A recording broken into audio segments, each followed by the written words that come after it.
Okay, and we're back.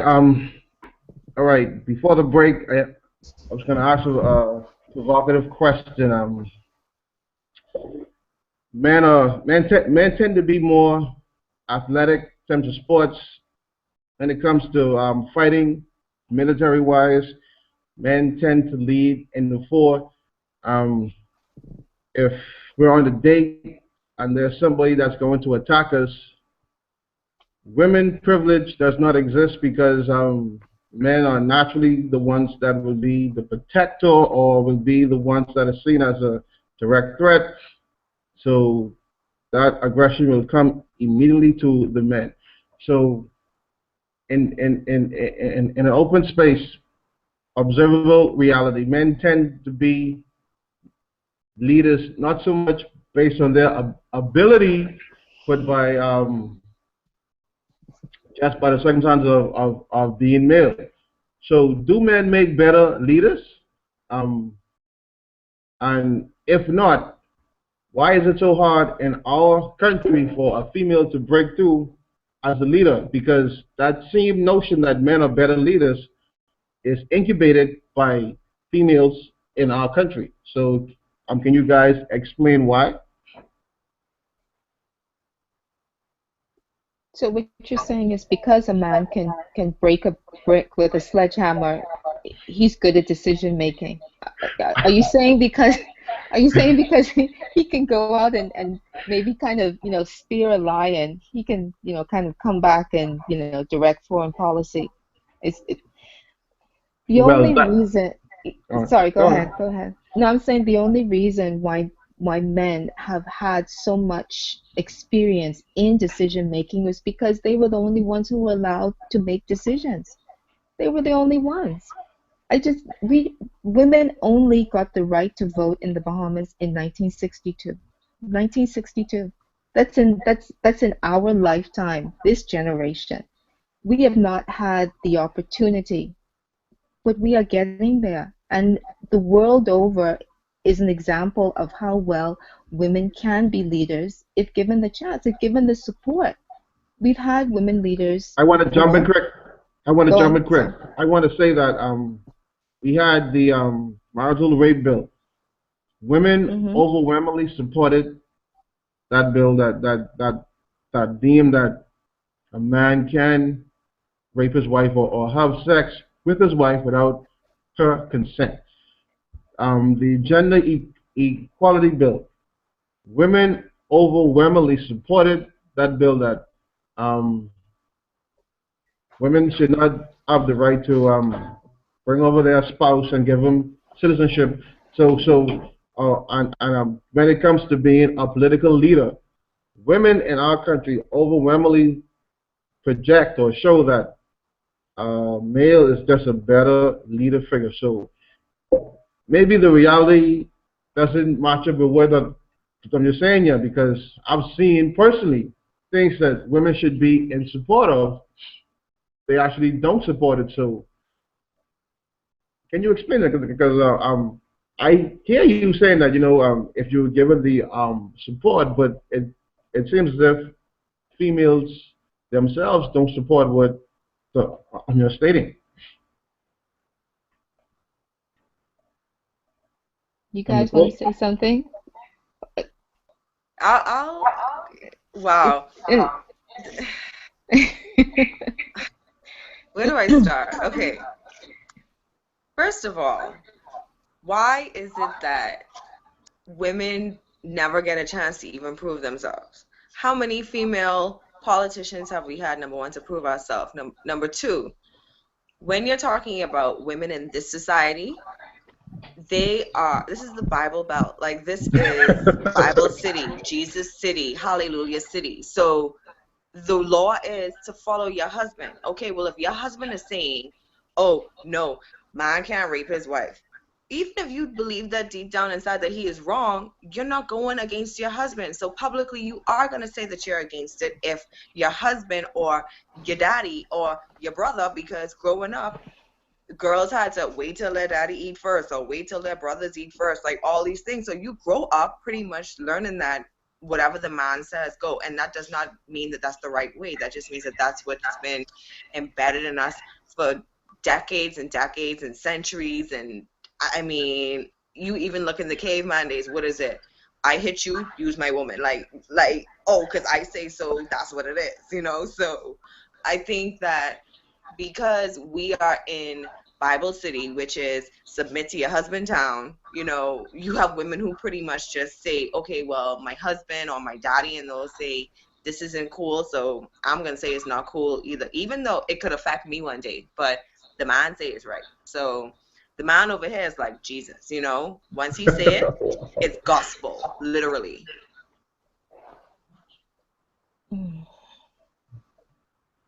Go on, Nicole, if you want. Well, gosh, I mean, in terms of that question about the gender equality issue, in the United States, the Equal Rights Amendment was proposed in 1923 and is still yet to be ratified. The Equal Rights Amendment that says that you cannot discriminate based on the sex of the person, based on whether they're male or female, you cannot discriminate. And even in the United States, their gender equality bill, bill that was proposed to change the Constitution still has yet to be ratified, almost 100 years later. I think the issue in the Bahamas was that there were so many things. I think there may have been 3 provisions in that gender equality thing, and they were all confused. Different aspects of that bill were hijacked by different interest groups, and that's why it didn't pass. The one about the woman passing on citizenship, whatever, that one was hijacked by the immigration group. The one based on gender and sex was hijacked by the religious groups. It was picked apart, and I think that's why it failed.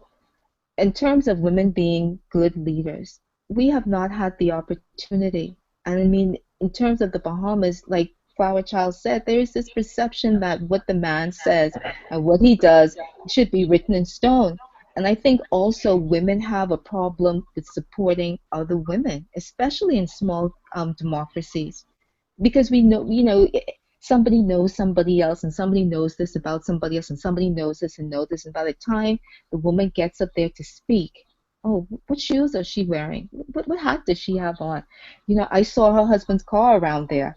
We need to support women, and men need to support women. And that's how women become leaders, because someone actually puts aside the petty things and supports them. And that's why I think we haven't had more women rise to the occasion. I mean, Janet Bostwick should have been prime minister a long time ago. Nobody was a more seasoned politician in her day than Janet Bostwick. But they wouldn't support her. Please. Anyway, I leave that. Renee? We still talking about politicians, right? Politics. Based Okay, on the cool. person I am. All right, cool. I feel like you got me excited when you started talking about the athleticism. I feel like that's more social than ability, because, for instance, with cars, the average female, and y'all can kill me for this, but the average female does not drive as well as the average male. And I feel like the reason for that is not biological. It's because the average female grows up where they're not encouraged to be interested in cars. The average male has been interested in cars because they're socially encouraged to do that from birth.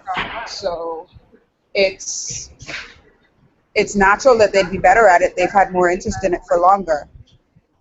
The average female just learns to drive because they need to get somewhere, to a date or whatever. And it's not their fault, like I said. I feel like it's socially ingrained in us from birth, because pink and blue and dolls and cars, all that other stuff. That leading into politics is also social. It's not that females are not better at leading or males are better, vice versa. It's because we have not been socially inducted into that club, kind of like what Nicole was saying. It's not that we can't do it, we haven't been given the chance. And I don't know if she meant it on an individual level, but I mean it on an individual level. We're not generally encouraged to become the politicians and leaders and great people of society. We're encouraged to become the really great teachers, which is undervalued, but that's another topic. The really great, even doctors. We're encouraged to be lawyers. We're encouraged to be almost everything except politicians and the president and the prime minister and all that. It's not a thing that we have in our upbringing usually. That being said, there are some things that men are maybe innately better at. It might also be social, but I don't have any experience of it being social, so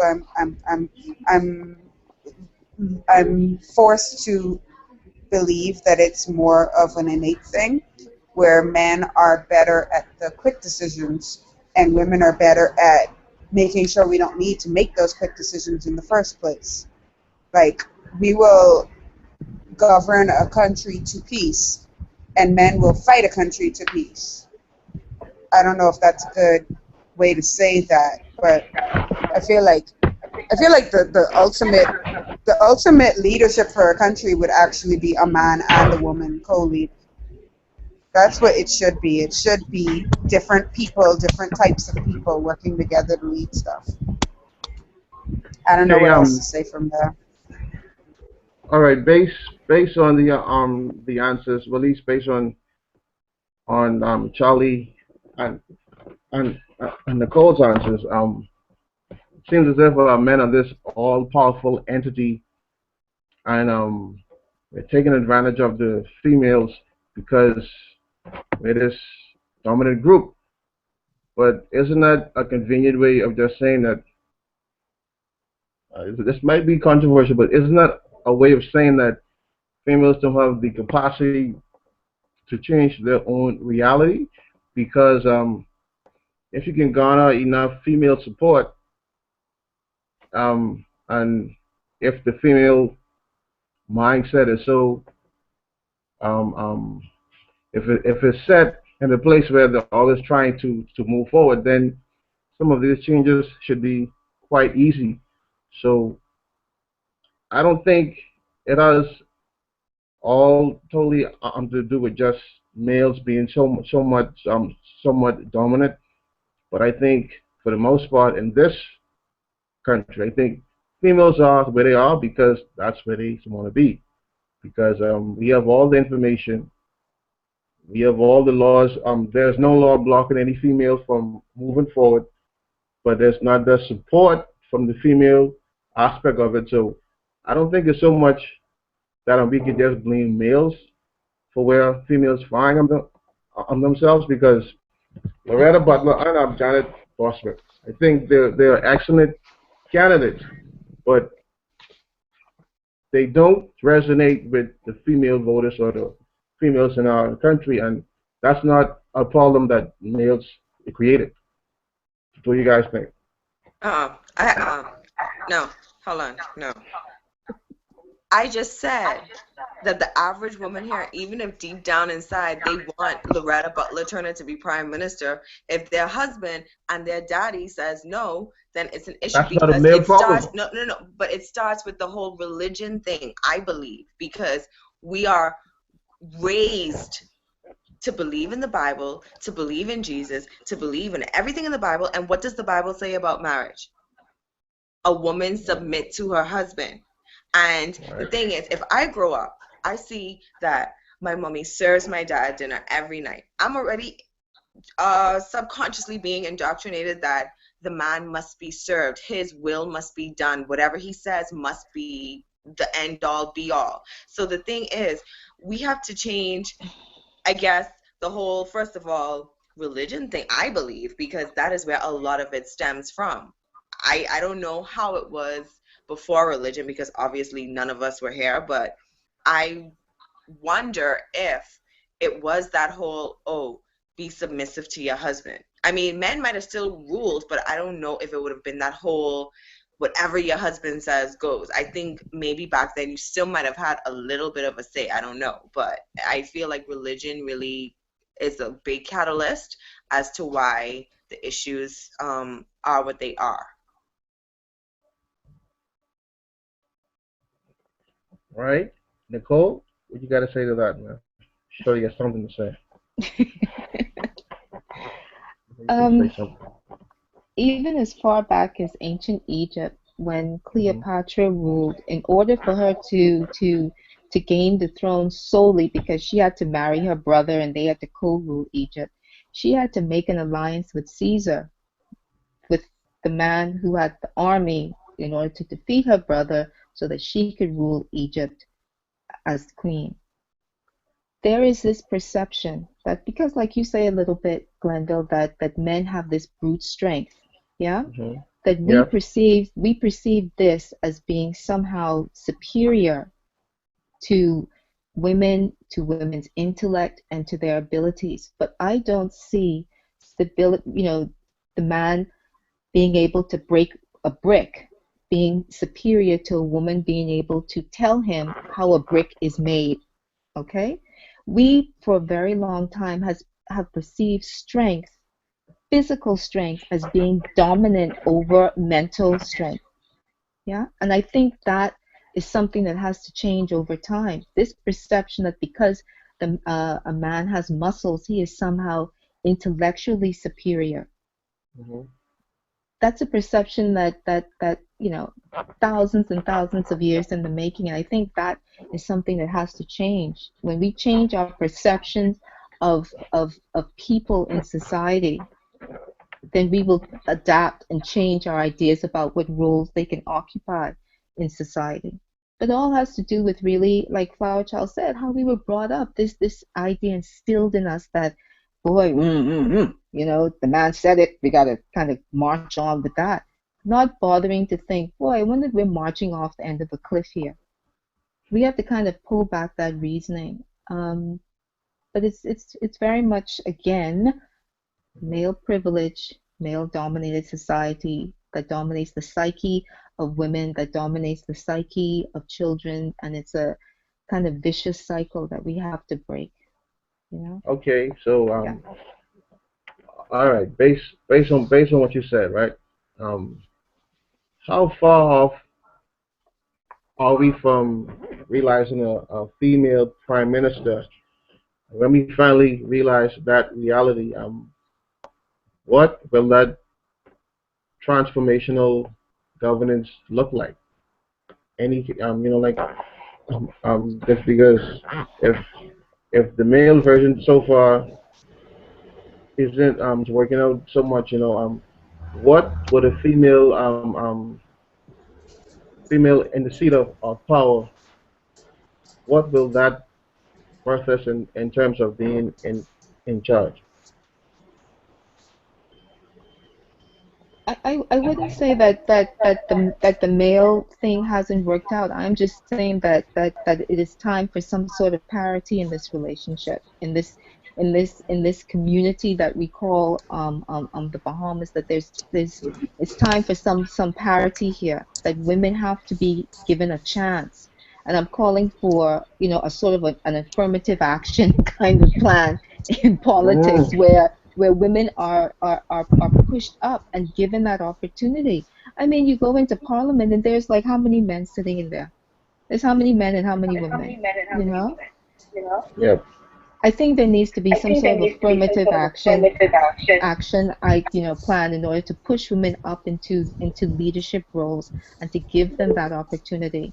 How would that look? It would be someone who is definitely, an intellectual, someone who can reason, someone who can think, someone who has fantastic social skills. She can be sitting with someone in Baintown and be eating with the Queen of Denmark 5 days later.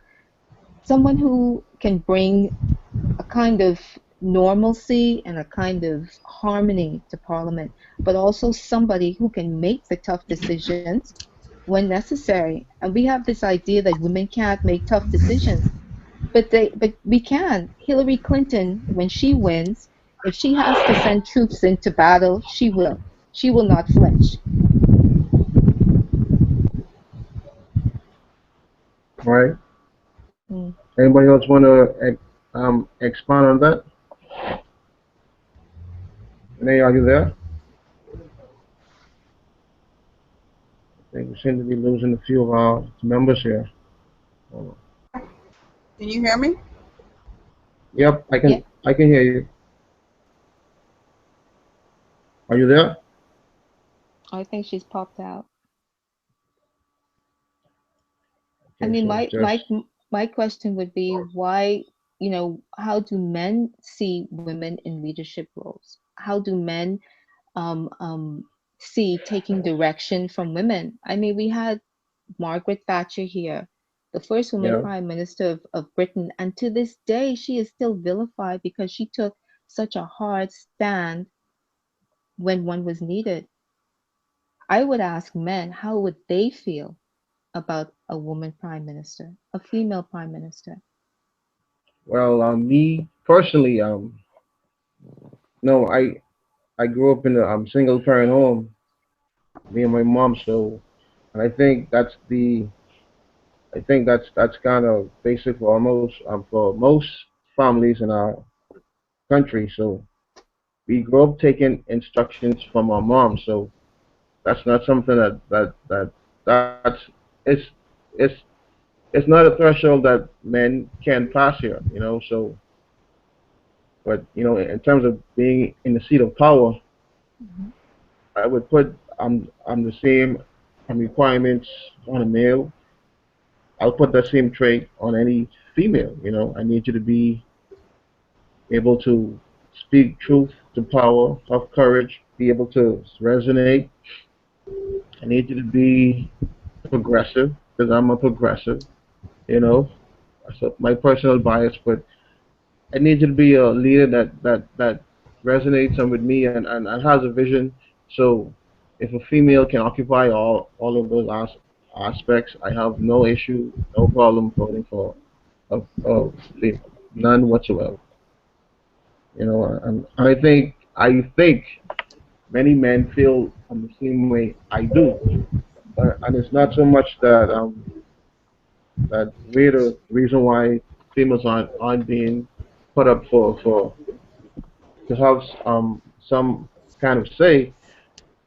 I think it's just that the support isn't there on the female side because I think we have more females than males here in Mhm. terms of votes. So if you look at that, the dynamic, then more women should be representative in the seats of power in our parliament. But for whatever reason, it doesn't carry over. So they can tell females to reconcile that, they have some kind of say, they have some kind of input they can give. It won't take place because I think men are in the wings waiting to support any female that can properly do their